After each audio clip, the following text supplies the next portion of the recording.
नमस्कार दोस्तों, मैं रेखा झा, मोटिवेशनल स्पीकर, प्राणिक हीलर और लाइफ कोच।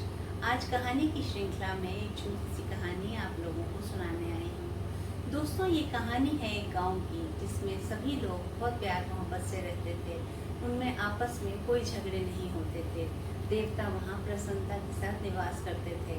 लेकिन एक दिन शैतान को चिंता हुई। उसने कहा, अगर इतने ही प्यार से ये लोग मिलके रहेंगे तो मेरा वर्चस्व समाप्त हो जाएगा।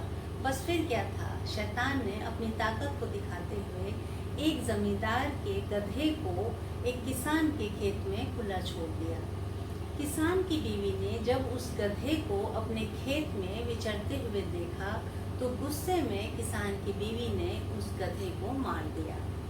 अपने गधे की मृत्यु को देख के जमींदार को बहुत गुस्सा आया और उसने बदले में उस किसान की बीवी को मार दिया। जब किसान को ये पता चला कि जमींदार ने उसकी बीवी को मार दिया है तो उस किसान ने गुस्से में आके उस जमींदार को मार दिया। अब जमींदार की बीवी, जो अपने दो बच्चों के साथ, दो बेटों के साथ रहती थी, बहुत रोष में आई। उसने कहा, मैं अपने पति की मृत्यु का बदला लूंगी। और उसने अपने दोनों बेटों को बोला कि तुम जाओ और किसान के सारे खेत और उसके घर को जला के राख कर दो। इस तरह तुम्हारे पिता का बदला पूरा हो जाएगा। उसके दोनों बेटे अपने पिता की मृत्यु का बदला लेने के लिए किसान के सारे खेत जला आए और साथ में किसान का घर भी, ये सोचकर कि किसान भी साथ में जल के मर गया होगा। लेकिन सौभाग्यवश उस समय किसान अपने घर में नहीं था, वो कहीं बाहर गया हुआ था।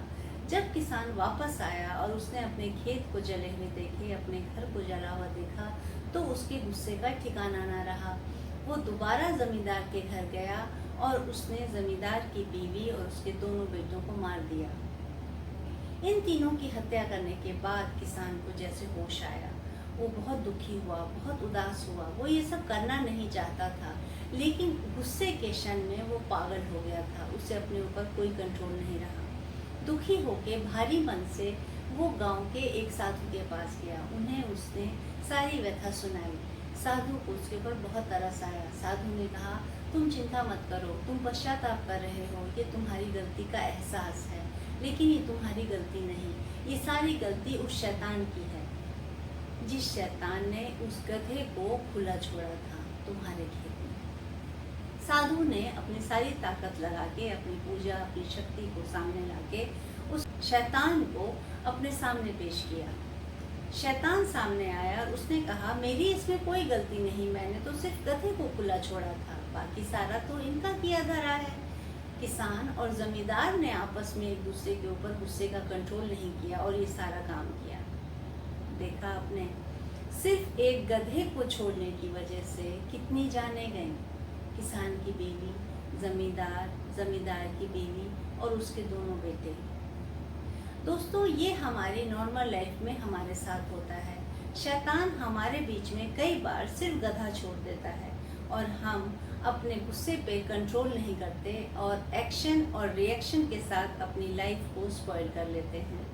आज ज़रूरत है उस शैतान को पहचानने की। आज ज़रूरत है उस छोटे से एक्ट को पहचानने की जो हमें प्रोवोक करता है और जिससे हम पागल हो जाते हैं, अपने ऊपर कंट्रोल नहीं रख पाते। अगर हम अपने एक्शंस और अपने रिएक्शंस को थोड़ी सी बुद्धि और विवेक के साथ काम करें तो हम एक सफल जीवन जी सकते हैं और बहुत बड़ी बड़ी गलतियां करने से बच सकते हैं। इसलिए कोई भी काम करने से पहले अपनी बुद्धि और अपने विवेक का इस्तेमाल कीजिए। धन्यवाद।